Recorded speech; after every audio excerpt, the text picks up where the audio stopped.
Come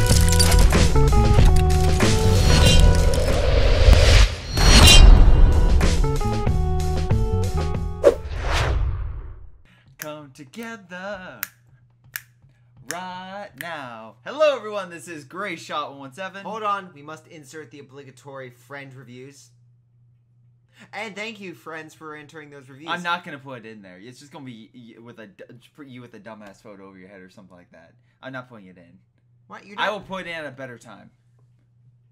I will put it in a better time than Batman vs Superman. I will not make it jarring. Damn it.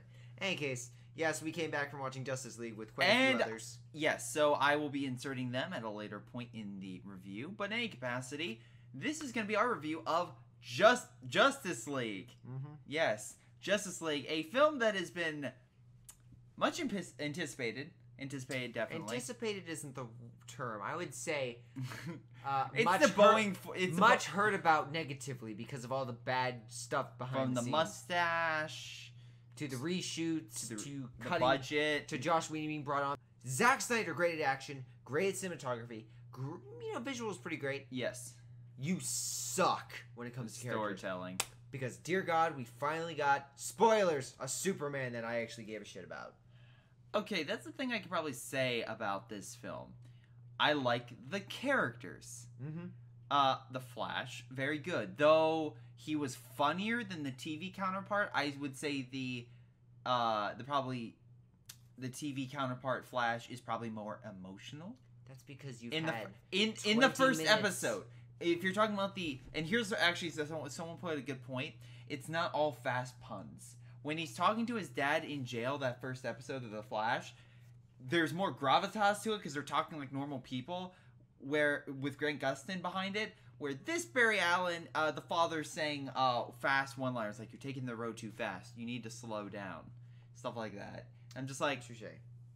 I know you're on the nose, but this isn't Thor Ragnarok. You're playing it really straight, and it's not working. Yeah. And that's the thing I will say. The characters are great. Batman is okay. I really enjoy Wonder Woman. Aquaman's pretty good. Flash is pretty good. Flash really is good. great. Spoiler, Superman is great. But here's the thing. The story's not great. Their whole goal is to get these mother boxes. So they have to get 3 items. Or the villain has to get 3 items. The villain is Steppenwolf, who is insert CGI character here. They threw in this whole backstory with the Atlanteans. I'm not even joking. He is so bland. He's just bad villain. Bad overconfident villain. That's him. Nothing unique about him. Nothing unique. He has an axe. Cool. Do we know anything about Steppenwolf from this film? Nope.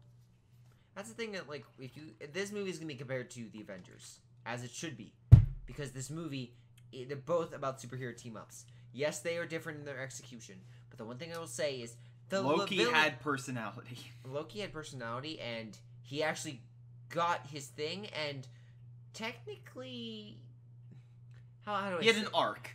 Yeah, there was a little bit of an arc to it, and you had a little history to him. Yes. Steppenwolf has no build-up. In fact, nor does he change or have anything unique. I will say there's only one villain in this movie that has build-up, and everyone fucking hates him. Spoilers. Oh, we'll get to that later.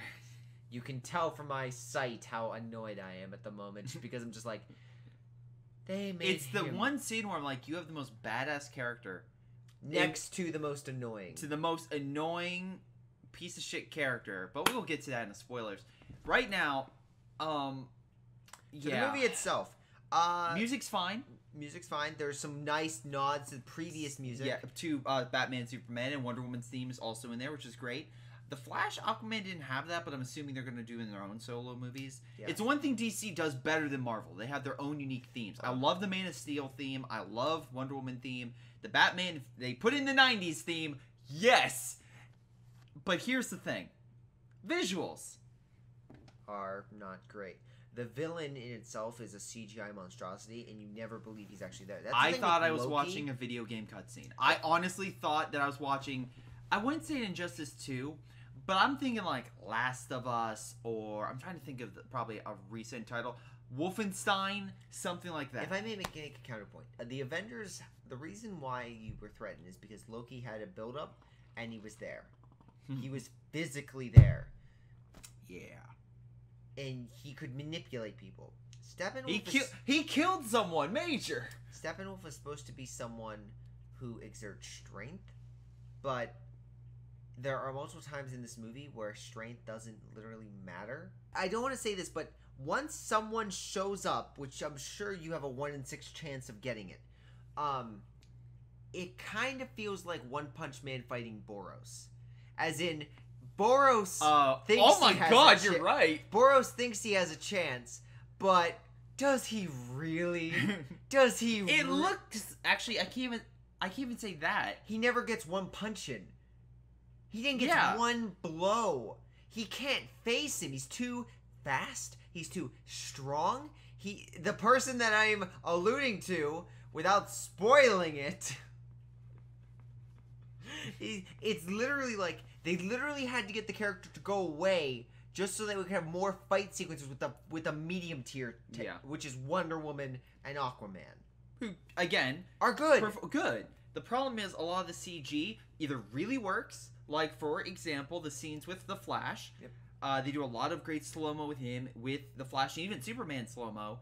I enjoyed Wonder Woman scenes with her blocking bullets. Boy, some of the Batman stuff worked, like the cityscape of Gotham looked cool, but that being said, his movement was a little bit off, in my opinion. Yeah, it didn't flow naturally. It didn't look human. Like, it didn't look like someone was actually doing it. That's the thing with, like, the Christopher Nolan Batman. Yeah. When he moved, you didn't see the movements because your mind basically filled in the blanks. Yeah. Or if you did see his movements, they were kind of in shadows where you couldn't get the full Even grasp. the rooftop scene, I'm thinking of like the Dark Knight Rises where he and Catwoman are fighting like... It's physical. Yeah, you see them every fighting. single hit. This one, there's actually CG in it, and it's just... looks off. He turns into CG Batman, and it does not work. Because CG Batman doesn't move like normal Batman. That being said, it's like... And then you have bad CG...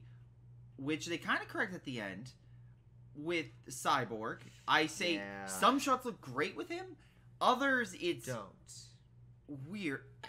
Oh my god, okay, I'm gonna get into spoilers on that. But then, like, other CG shots look fine. Like, Aquaman, I thought looked good. The water effects look okay with him. The underwater sequences featuring Aquaman, I will say, look good. Look really good. The Amazonian battle looked fine. There's an opening of an ancient battle that occurs, which was kind of interesting because they alluded to characters that are going to be possibly showing up. Like, I will say, like... I just feel like Warner Brothers CG, that department, I don't know who runs it, but they upgrade, do something. That or stop showing it. Because right now, your CG is not top tier, and it's getting hard to, like... Yes, or like that. I think that's real, or even looks good. Yeah, you need to. Not saying all the shots, but I would say at least like 25% of the shots look great, 50% of the shots look passable, good, and 25 are like I can tell that's a green screen. Or my other note, like Wayne Manor didn't look good. Yeah, the other note I will say is in regards to the actual execution of some of the fights, there are some that you can tell are good. Yes. And then there's some that are really fucking good. Yes. I will say the best sequence comes in the middle of the movie. And it is an interesting fight because it is unique. It is unique in its execution. It's unique in regards to how people fight. And it's unique in regards to the combatants and the situation that arises when they fight each other. Yes. The rest of the fights just kind of feel what you've seen in the trailers. It's kind of just goes by the motions. But less. There's actually less fighting than there are in the trailers. And I can state that for a fact because sequences are removed. Because, for example, remember the military vehicle that Cyborg stops in where that gravesite is, or where where they meet up in the middle part of the movie? Yeah. That is not there. They completely reshot that sequence. Yeah, because I guarantee it's not hard to figure out what sequence was taken out of the original Zack Snyder version, and they were just like, this is not going to work. We need to get rid of it. So, yeah. And honestly, it was handled very well. Josh Whedon blew in some life into this. Yeah, and that's honestly... It's funny. We should probably state that. This film is funny. Yes. Multiple times. At the halfway point. Because literally Zack Snyder's jokes fall flat. Also, there's a lot of there's a lot of moments where characters are saying their secret identities that they're supposed to care about. Oh my god, that kept bugging me. That's so annoying. Clark, Bruce, like all these names keep being shouted out, and there's cops. There's 2 characters. There's civilians. Yeah, there's literally 2 characters talking, and let's say these 2 people here are just like hanging out. They come by at this point, the point where they're closest. One character says Bruce Wayne to another character, and they both look at it. And then Oz Batman, and just keep going. And the other 2 look at them, and then just, all right, cool, we're gonna peace out. Yeah. Also, there is a reason why Marvel's version worked. I will say I give DC credit for trying something new, but by jumping straight to Justice League without build-up, you again cause characters that deserve more experience. I wanted more time with Cyborg. I wanted more time with Aquaman. I wanted more time with... You don't get that. Yeah. Wonder Woman, and even Wonder Woman feels the most fleshed out. Superman, I will say, also kind of does. But I will say also Superman is also in a special circumstance, which you reminded me of. But Batman is also good. I don't think he's great, but I think he does well enough. So that being said, we did have fun with this film. Yeah, that's the thing I will say. This movie has... It's entertaining. It's like, when I walked out of Suicide Squad, I was like, that was entertaining. But then literally, like, in the back, it's like, when you eat fast food, you're like, okay, that was good. And it just, like, sours. And like, oh, God. This is not that. This is entertaining, but it's not as bad. And it's still, I would say, more positive than negative. Okay, so here, you can nitpick the hell out of this film. Easily. I will say this: I was more entertained by it than it had any right to be. And I will also say thank you, Joss Whedon, for making this movie good. And I will say that flat out. I don't like Zack Snyder. I really don't. I think Man of Steel was a fluke in this regard. And yeah, I think I know what occurred. And I don't give the guy any credit. This movie is not great in a lot of situations, and the best parts of this movie were not his. So what would you rate it? I would have given it a 7 out of 10, but then the end credit sequence occurred. Oh, in which case I was then reminded why Bryan Cranston is so awesome and why someone else is not. So I'm going to give it a 6 out of 10. And I would agree. And with a special thank you to Joss Whedon and a special FU to Zack Snyder. So that's me. So, I would also give it a 6 out of 10, but you know who else was able to review it? My co-workers, who were so kind to join me for our viewing of Justice League. So, without further ado, here's what they thought. Hey, we're here with other people in regards to the Justice League review, and actually they're running away over there. They're not very fans of the camera. But we have one lucky victim to say his thoughts on Justice League. Don't worry, we're not doing Batman v Superman, or else we'd be here for a long time. Go. And on that note of Batman v Superman, it was not nearly as terrible as I thought it was going to be. It actually managed to be a pretty decent film. Managed to be funny, which I didn't really think was... I wasn't really expecting that a whole bunch, so I appreciated that it was funny. It was decently well paced, at least in the second half, and I'm excited to see where they take the timeline from here. So you guys want to do it, or...? Stay to the end of the movie. Post-credit scene. The post-credit scene, it was a post-credit scene. Overall, I thought the movie was a lot better than my expectations. I was expecting just, another, every other movie, DC movies, it finally, raised the bar and was what it was. It had its comedic aspects and it had its action scenes. But here, what would you give it out of a 10? Out of a 10, I'd give it a 6.5, a 7. Don't. Oh my God! Stop with the halves. I'd also put it as a solid 7. So he said 6.5. And for you? I'd say a 7. 7.5. We have a 6.5, 7.5, and a 7.5. I feel like he doesn't like halves. I hate halves. Let me guess. Are you half an inch taller? No. See, I hate halves. He likes to do it on a 1 to 10 scale, but it's clean. It's nice. I don't have to get into semantics. It's quite enjoyable, honestly. But semantics are what makes the world go round. It wasn't as good as Wonder Woman. How can you talk about movies without getting into semantics? Much better than Batman v Superman. Like night and day, one might say. Yeah. See, isn't that a better transition than just popping in the beginning? Or was that intentional? Because, spoiler, some of these scenes may be a little jarring, and also some of these scenes need to hit the goddamn brake. I'm like in my Slow screen, down. and I'm just like physically hitting the floor like in a car, like brake, please. I want more time. Yeah, this movie's 2 hours, and it really feels like it needed more. Like 20 more minutes. Like, I understand 10 more minutes. I understand Batman vs Superman people didn't like, but the problem with Batman vs Superman is it would literally go from one scene and jump cut to something completely different. It's like me talking to my brother about this movie, and then for some reason, for whatever reason, we start talking about cooking. It doesn't make sense, and that's how Batman vs Superman was. Also, the other major problem with this movie is you can clearly see where the old story ideas were and where the new ones were. That's why you screw your water bottle, guys. Make sure it's on tight. You could see where the new movie was put over the old movie and where the old movie was rearranged to fit the new movie. Yeah. Leading to a totally inconsistent film when it comes to the first act and the second act. Well, at least the first half and the second half.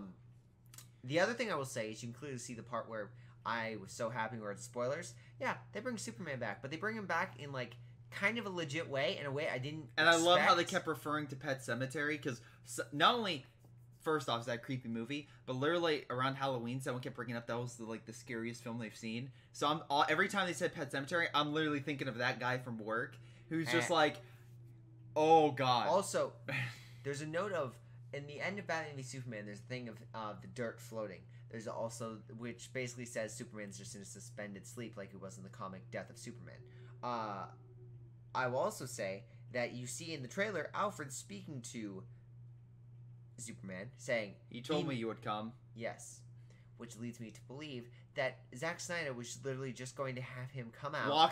Walk out during the final battle. Somehow Superman hears this and just comes to help them. And all that I have to say is, thank you for changing that, because what we got was an entertaining second half that has a few moments that are really entertaining to watch, both in action-wise and comedy-wise. There's one sequence I want to see, and that's bad Superman. Yeah, Superman actually starts beating up the Justice League, and it's great. It's great. Yeah. Also, Wonder Woman has some great action set pieces with Superman. She's like, oh yeah? Punches, he's like, oh no, boom! Like, it's the blows between the two, it's actually really, you can feel the thud behind it. Yeah. And it works. You see the action. Also, there's some cops nearby. I love the cops just like with a gun, just hiding by his car. Like, it's like, what am I supposed to do with this? I'm looking at gods like, basically having a pissing match. Like, what am I supposed to do with this? I also love how every fucking time where it's like, time's up, bud, and the guy, like, the corrections officer grabs the Ezra Miller, Flash's dad, and forces him away. It's like, okay, it's like, let's go. No officer is going to risk that with, I'm sorry, that's just my own job, but no officer is going to do that, because that would be literally like hands-on force. And then I have to write a report every time I do that. So also, no. Jesse Eisenberg is at the end of this movie. Oh my god, yeah. Why? You have Deathstroke. You have fucking Deathstroke. And he looks badass. He looks awesome. Like, with the swords and everything. And then he walks up, and who does he fucking stare down? Jesse Eisenberg. Why? Just have Bryan Cranston. And literally there's a scene where a bald guy turns around, and he's insane. I'm like, Jesse Eisenberg lost his mind. Yes, yes, yes. And then you see him, and he's like, no.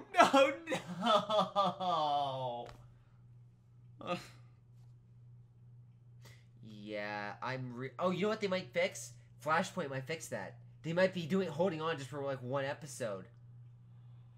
For like one movie. Please. Go, Bryan Cranston. I swear to God, hire the man. Look, I don't think Jesse Eisenberg's a bad actor. I'll chip in $2. I'll chip in a whole $2. I'll give you all the cash in my wallet. But look, here's the rationale. He's doing the, he sounds like Jeff Goldblum. Like, god damn it. He's doing these quirks. He has that like little twitch to his voice. Yeah. It just doesn't work. A little bit. But yeah, again, Steppenwolf isn't great. It's basically the put these things together, create the weapon, and cause this whole thing. What I actually am interested about Thanos, and why I'm actually, is because he apparently, in regards to Thanos, he has this ultimate weapon, and he uses it. Like, it's not a countdown. That's the thing I hate about anime movies. It's like, oh, we have 10 minutes, and this ultimate weapon will destroy us all. It's like, can we just have a bad guy be a bad guy? Like, can we just have him not be supercharged? Can we just have them fight? Like, why do we need the... I also like the idea of the world militaries and world, like, everyone doesn't realize that this is going on. No one notices this whole town in the middle of northern Russia just suddenly goes silent. Doesn't anyone have a smartphone or anything? Like, just take a picture? No one has a smartphone. No one has internet access. No one even notices that no one from this town is doing anything. Is Russia that... And they're gone for, like, days. They're, like, running out of food. It's like, come on. And I love this, like, family that's, like, just hiding in there. And I'm like, oh, so they're, like, the only people who live here. Okay. And then they fucking run, and in the distance you see dozens of people running. It's like, where were you? Probably all hiding. But it's like, okay, it's like, oh, we found some people hiding in the building. Okay, clear the buildings, and if you find any of them, here's a better question. There's a moment where Superman, Flash and Superman are basically going to help civilians, which is nice and comical. But, Flash saves this family of 4, and then Superman carries the building. My question is, what did all those people run into a building? I'm assuming he just picked them all up, got in the building, and floated. I'm fine with that. Okay. I'm fine with that scene. But yeah, also, in regards to spoilers, Steppenwolf got nothing on Superman. Oh. Literally, he gets destroyed. Or the fact that, oh, by the way, in the beginning of the movie, Batman's, like, using a villain as, like, a crook as, like, bait, and he just lets the thief go. He's still on the roof, not tied up, pretty much fine. With the jewels or whatever. With the jewels and everything, like, close by. And he's just like, yeah, bye. I have to go do my own thing. Shittiest detective ever. Which is why Not shitty detective, shitty hero! Shitty hero, yeah. The other note I will say is... No, this, again, you can nitpick the... Also, the Amazonian fight. Great, until I'm like, why the fuck are they wearing battle bikinis? It's just like one piece of armor, like straight here. I'm like, is this Conan the Barbarian? Pretty because much. The thing I liked about the Amazonians was all the different armor styles they had, like fully decked out, ready for battle, and you could see them like in the cool painting, fighting the gods, and even you saw the gods there, which was a cool effect. Like, okay, cool. You mean like Shazam and the Green Lantern? It was really cool. You know what's not cool? Yeah. You know what's really not in any way, shape, or form awesome? Oh, there's a Green Lantern in there too. Yeah. And he's gone. And just dies. You know what's really not awesome in any way, shape, or form? Watching Steppenwolf be basically so boring, so plain. Yeah, he messes around with Wonder Woman and all sorts of the other villains. That's interesting. That's cool. When there's no stakes, because while I enjoy Superman beating the shit out of someone, it's like the Mummy. It's like, I like Tom Cruise being beaten, but it's not... Superman... It gets... Superman was being Superman in regards to he was being a hero for once. Like, he was actually being positive and a beacon. And a blue suit. And a blue suit. He has a fucking blue suit, and I'm so happy. Yeah. They actually put the contrast on. But I will say... Yeah, as soon as Superman comes in and he basically just smacks Steppenwolf across, I'm like, well, there goes all the tension. Yeah. He literally can't, like, Steppenwolf, if they had, like, Steppenwolf be on par with Superman, or something close, maybe. But Superman doesn't even care. Yeah. Like, he's just fighting Paradigm. It's like, oh, you need some help? I gotcha. And then just brings the hammer down. It's fine to bring Superman in as a way to, Even the odds? Yeah, even the odds, but not... It would be like if you were if like 5 guys, like five basic, like, friends were fighting Mike Tyson. They're like, hold on, I think all of the 5 of us might be able to take him. This one guy, he's worked out pretty hard. Let's go get Bruce Lee and bring him in, and Bruce Lee just destroys him. Oh God! It's just like, okay. Listen, we didn't need to go with the mass murder. We didn't need to go this OP. Yeah. If they brought in Arnold Schwarzenegger to kill the Predator, and the Predator literally, Arnold Schwarzenegger one-shots after all the suspense, after killing everybody, that would not be an interesting movie. And that's what happens. It loses a little bit of tension. The other thing I will say is, the tone is so off. First half of this movie, there's jokes that fall flat. There are a few jokes that dark, succeed. like the darkness in the beginning. I'm like, okay, you're setting up this pretty, like, severe. And then it gets bright. which I guess you could make note of the change from despair to hope. But But it nothing doesn't. happens. It doesn't work like that. Like you need something else. It just doesn't. Also, work. another fight in an abandoned city in the middle of nowhere with Yeah, a couple people who live there for some reason. That's a city. I don't know why. budget constraints. It's not budget constraints. They spent $300 million on this film. Even the South Park movie was like, why are we spending $250 million on this film? This is insane. The Avengers films, I don't think have spent that much money. I don't think. Again, Infinity War is going to be $1 billion for both movies. 2 Infinity War films. $500 million each. Okay. To be fair, they are Infinity War, and they have like 20 films. I put This is not a Marvel class film. This is easily not. This would. Oh, no. This would, if I had to put on par, this would be like the same level as like Iron Man 2. I'd say Iron Man 3. No, here's my rationale. Iron Man 2 actually had some good moments, but that you remember, and I'll remember a couple things from this, and I think Iron Man himself, Tony Stark's good, but think about if this is Justice League. In my opinion, is the third best DC film. It's in the middle.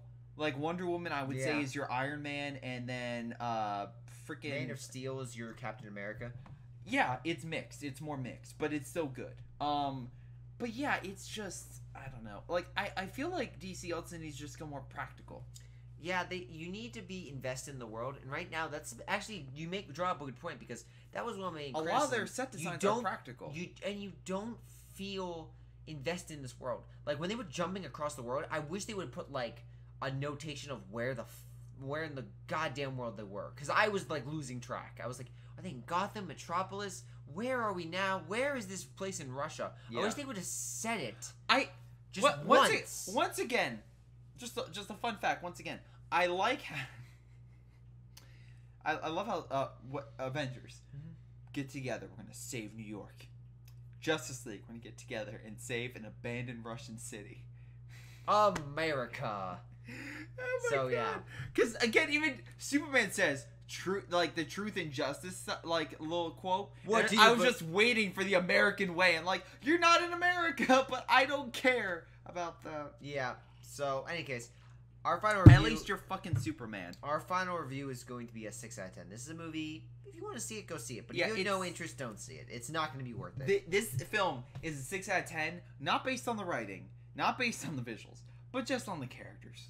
Just like they are putting everything. There are moments, except for maybe Ben Affleck, who's just like there for a paycheck. Yeah, there are moments where I will say this movie is an 8 out of 10.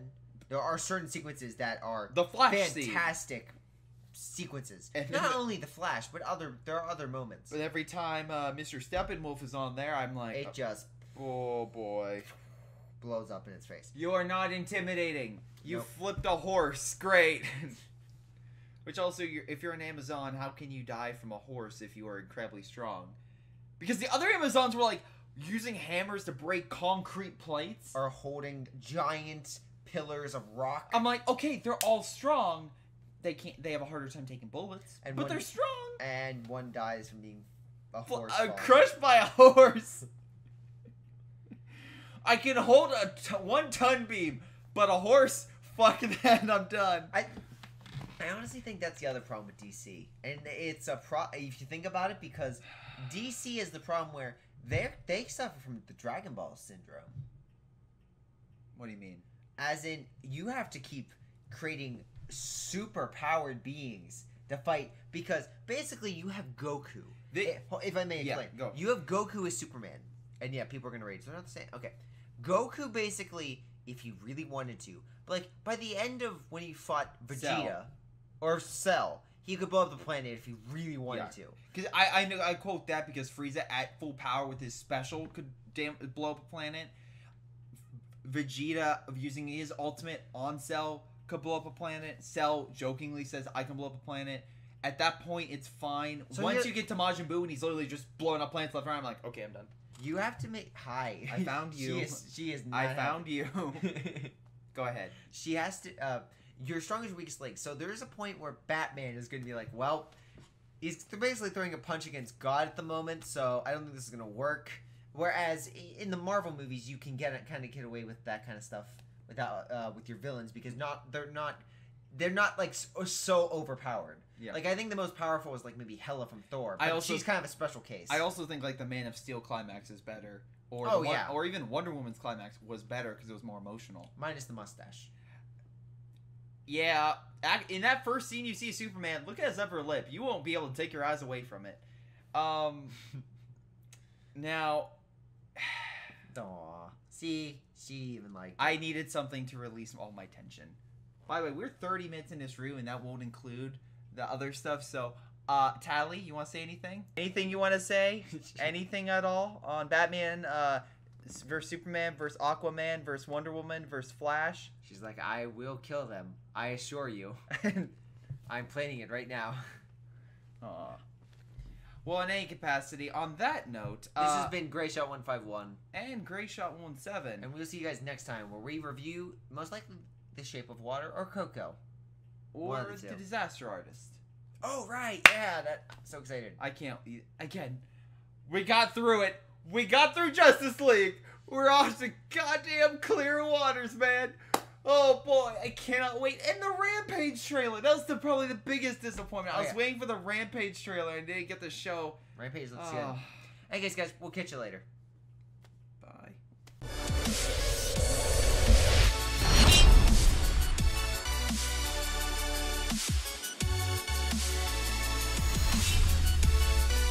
Before this video ends, I want to once again give a shout out to special Patreon supporters Ace, Sean, Carter, Leo, Tim, and Nick. Thank you guys so much for your awesome support. You guys can support me as well by hitting that like and subscribe button. Otherwise, I'll see you all next time.